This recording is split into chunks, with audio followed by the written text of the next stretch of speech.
Welcome back to consecutive day 1062 of a diary of a runpreneur, and today's topic is a pretty serious foot injury. So please remember to subscribe, share, like and comment, as the more people we get in front of, the more money we raise on my fundraising mission to save the lives of children by attempting the ultimate ultra marathon. All the information about the challenge, how you can get involved, is in the link in the comments below. Thank you as always, and let's get started.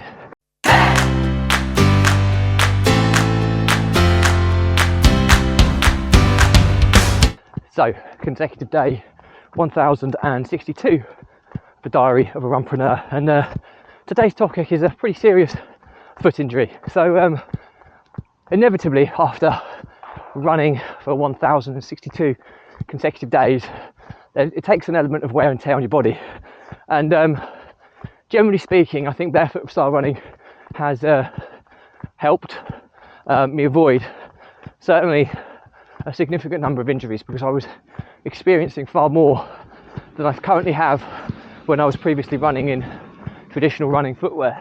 But today I believe that this is a self-diagnosis. I've got to see a specialist potentially next week, but I believe I've got the symptoms of plantar fasciitis, or the dreaded PF as it's known in running communities. And what it is anything with itis in it.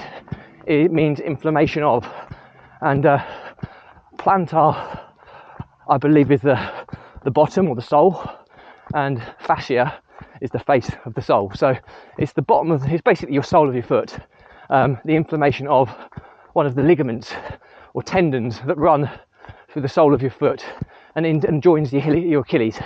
And it's a pretty common injury for runners. The problem is it's such a difficult one to shift, because it's inflammation of a tendon that is constantly being used.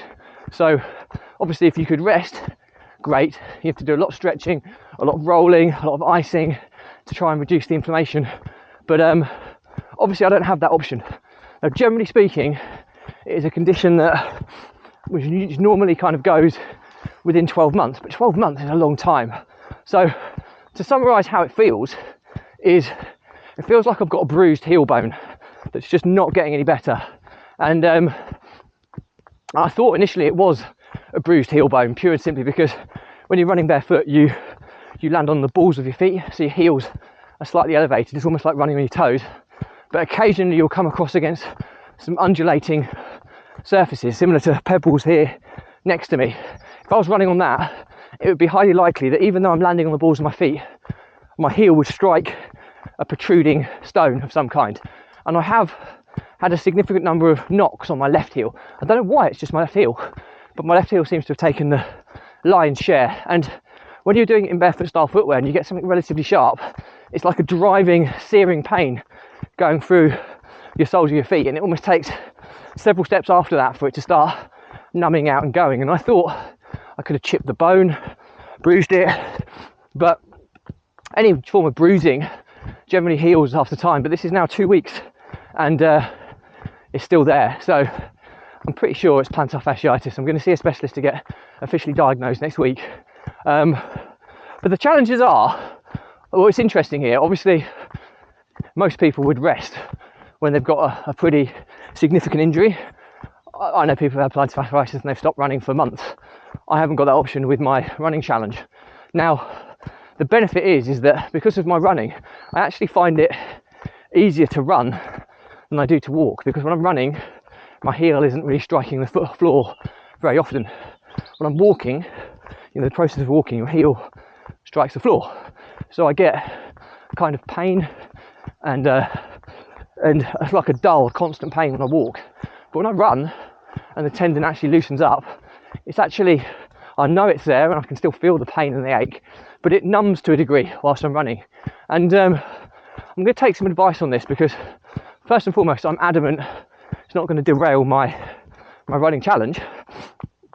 But because I think by running, I'm actually stretching the tendon, which is possibly aiding the recovery.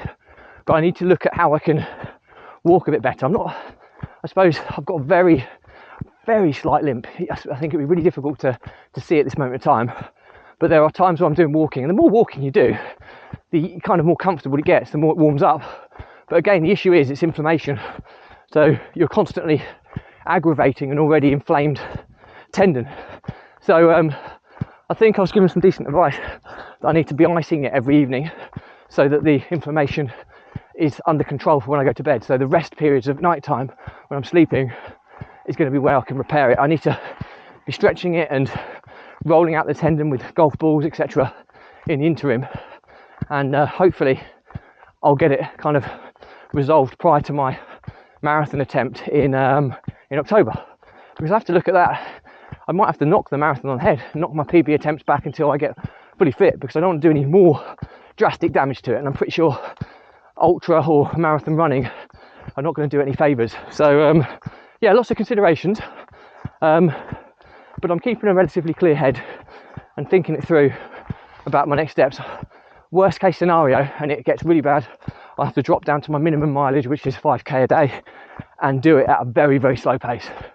I'm running at the moment at kind of 5:40 kilometre pace or 9-minute mile pace, so I'm not particularly slow at this moment in time, and it's manageable, and I could probably up it a little bit, but I do have to consider how I can recover from this whilst remaining very active.